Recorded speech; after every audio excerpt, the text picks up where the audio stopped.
ഒരു കുഞ്ഞുടുപ്പ് തയ്പ്പിച്ചു, കുറച്ച് പൊട്ട് വാങ്ങിച്ച് വെച്ച്, കുറച്ച് കരിമഷി മേടിച്ച് വെച്ചു, കുറച്ച് കരിവളം മേടിച്ച് വെച്ചു. അപ്പോൾ നീ ഉടനെ പ്രഗ്നൻ്റ് ആണുള്ള അമ്മയാണെങ്കിൽ പറയും, എൻ്റെ കുഞ്ഞുവാ വരുമ്പോൾ ഞാൻ ആരുടെയും കൊതി തട്ടാതിരിക്കാൻ വേണ്ടി കരിവള ഇടിക്കും.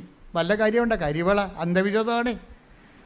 നമ്മുടെ കരിവള ഇടാത്ത വല്ലവരും ഉണ്ടാ? എന്താ കരിവള കണ്ണ് തട്ടാതിരിക്കാൻ വേണ്ടിയിട്ടതാണ് സംഭവം. എൻ്റെ കുഞ്ഞിനെ വേറെ ആരെയും നോക്കരുതെന്ന്. എൻ്റെ കുഞ്ഞ് പറ്റിയിട്ടില്ലേ? ഞാൻ വന്ന വരവ് കണ്ടില്ലേ? എൻ്റെ കുഞ്ഞിനെ വേറെ ആരും നോക്കരുത്, ആരും കണ്ണ് തട്ടരുത്, അതുകൊണ്ട് കരിവള ഇട്ടിട്ട് കരിമഷ കണ്ണൊക്കെ ഇങ്ങനെ എന്ത്. ചില കുഞ്ഞുങ്ങളെ കാണുമ്പോൾ പ്രാകൃത വേഷമാണ്.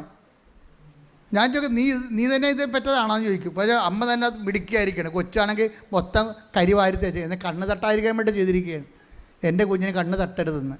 അങ്ങനെ തന്നെയാണ് എൻ്റെ കുഞ്ഞ് മറ്റു കുഞ്ഞുങ്ങളെപ്പോലെ ആവരുത്, അങ്ങോട്ട് പോരുത്, അവിടെ പോയി കളിക്കരുത്, അവർ ചീത്ത പിള്ളേരാണ് എന്ന് പറഞ്ഞുകൊണ്ട് ഈ തള്ള അവർ സ്ക്രൂ ചെയ്തിട്ട് ഈ കുഞ്ഞിനെ വേറെ ഒരു പണ്ടാരമായിട്ട് വളർത്തിക്കൊണ്ട് വരും. വേറെ സാധനം, മറ്റുള്ളവരുടെ അരിശം പുച്ഛം. കാര്യം ഇവരുടെ പുച്ഛവും അരിശവും ഒക്കെ കുഞ്ഞിനങ്ങോട്ട് കൊടുക്കും. ഇതാണ് ഞാനെന്ന് പറയുന്നത്. ഈ ഞാൻ ചെറുതാകണമെന്നാണ് പറയണത്. ഇത് വെച്ചോണ്ട് ഉടമ്പടി മുന്നോട്ട് പോകത്തില്ല. മനസ്സിലായില്ലേ? ഇപ്പം എന്താണ് ഉടമ്പടി പറഞ്ഞത്? എന്താണ്? അവൻ വലുതാകണം. അവന് എല്ലാ മനുഷ്യരെയും വെറുപ്പില്ല ആരോടും.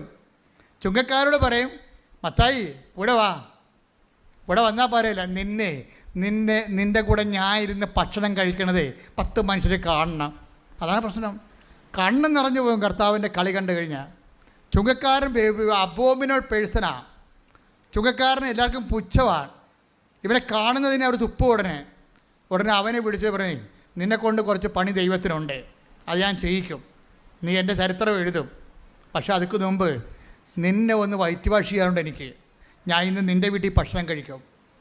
സഖ്യഭൂഷണൻ പറഞ്ഞു, നീയും ചുങ്കക്കാരനാണ്, നിന്നെക്കുറിച്ച് അഭിപ്രായ വ്യത്യാസമുണ്ട് നാട്ടിൽ. ഈ സമൂഹത്തിൽ നിന്നെക്കുറിച്ച് പേരില്ല, നിന്നെക്കുറിച്ച് ദുഷ്പേരാണ് ആൾക്കാർ പറയണത്. നിൻ്റെ പേര് കേൾക്കുമ്പോൾ തന്നെ അവരുടെ മോന്ത പോവും. അത് ഞാനൊക്കെ മാറ്റിയെടുക്കും. ഞാൻ നിൻ്റെ വീട്ടിൽ വന്ന് ഭക്ഷണം കഴിക്കും. ഈ സഖ്യഭൂഷണൻ്റെ വീട്ടിലും ഈശോ പോയി, ഈ മത്തായിയുടെ വീട്ടിലും പോയി. 2 പേരുടെ വീട്ടിലും ചെയ്തത് എന്താ? ഭക്ഷണം കഴിക്കണേ ചെയ്ത് 2 പേരുടെ വീട്ടിലും ഭക്ഷണം കഴിച്ചു. അപ്പോൾ എന്താ? അവരെ മുഖ്യധാരത്തിലേക്ക് കൊണ്ടുവരികയാണ്. എൻ്റെ ദൈവപൈതലെ ഓർക്കുക, നീ എത്ര മോശപ്പെട്ടതാണെന്ന് ഈ സമൂഹം പറഞ്ഞാലും ദൈവം നിന്നെ ആവശ്യപ്പെടുന്നുണ്ട്. കാര്യം എന്താണ്? നീ ദൈവത്തിൻ്റെതാണ്, ദൈവത്തിന് നിന്നെ വേണം. ശ്രുതിക്കട്ടെ ഹല്ലേലൂയ.